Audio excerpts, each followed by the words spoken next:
டெல்லியில் சற்று முன் நிறைவடைந்த மத்திய அமைச்சரவை கூட்டத்தில் மேற்கொள்ளப்பட்ட முடிவுகள் குறித்து மத்திய நிதியமைச்சர் அருண் जेटली செய்தியாளரிடம் அறிவிக்கிறார். பார்க்கலாம். कि जो बजट की पूरी प्रक्रिया है, बजट पारित होना,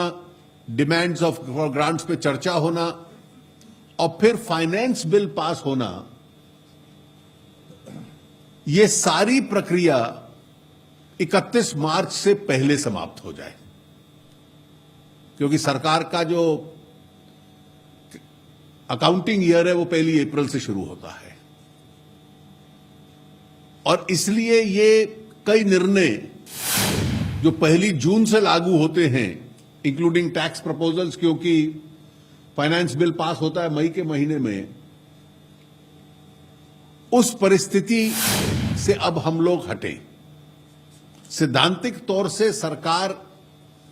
इसलिए बजट डेट और बजट सेशन को एडवांस करने के पक्ष में है, लेकिन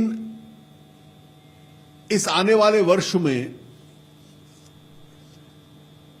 जो स्टेट असेंबलीज का कैलेंडर होगा इलेक्शंस का, उसको मद्देनजर देखते हुए उसकी स्पेसिफिक डेट सरकार तय करेगी। क्योंकि पहले भी देखने को मिला है कि जब असेंबलीज के चुनाव हो रहे होते हैं, ये 2012 में भी था और 2007 में भी था,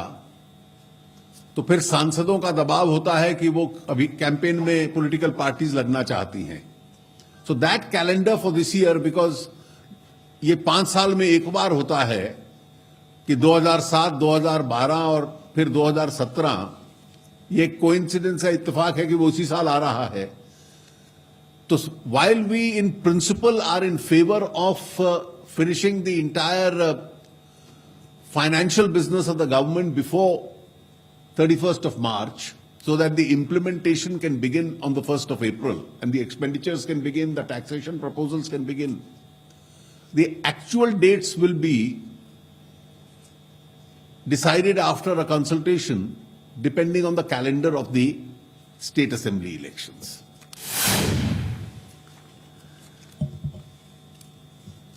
इसके अतिरिक्त 2-3 और प्रमुख निर्णय में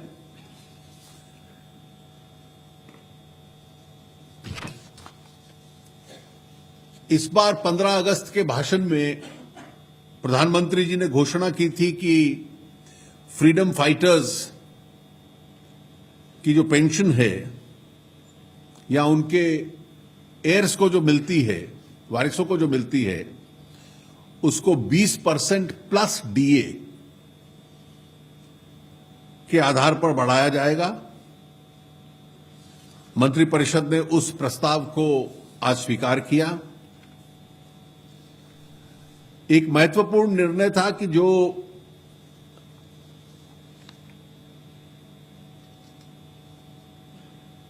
एडमिरलिटी ज्यूरिसडिक्शन के झगड़े होते हैं, मैरिटाइम क्लेम्स होते हैं, जो समुद्री जहाज आते हैं, तो पुराने 19वीं सेंचुरी के कानून चल रहे थे और उन्होंने केवल ज्यूरिसडिक्शन जो अधिकार दिया था कोलकाता, मुंबई और चेन्नई के हाईकोर्ट्स को दिया था, क्योंकि जब वो कानून बने थे तो पोर्ट्स केवल इन 3 स्थानों पर होंगे और अब पूरे पेनिनसुला में अधिक अलग अलग राज्यों में, गुजरात से लेकर अगर जाएं हम केरल तक, कर्नाटक तक, Chennai, Andhra Pradesh, Odisha, waste Bengal,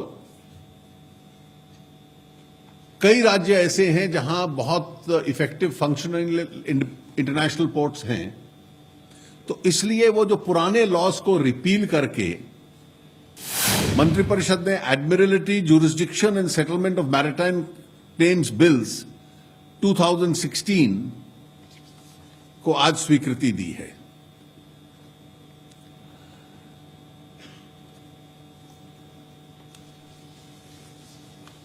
telecom department का एक प्रपोजल था जिसमें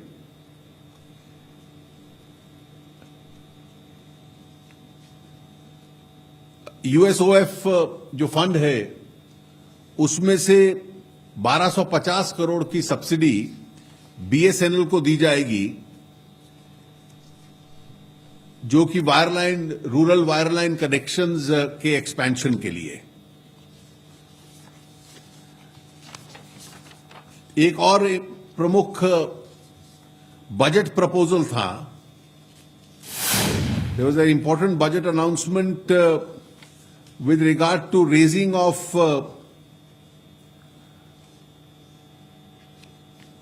some extra budgetary resources through issuance of bonds by various institutions, including the PFC, the ERIDA, IWAI, NABARD, NHAI, and the total number of bonds which were announced was 31,300. So the cabinet gave approval to this proposal.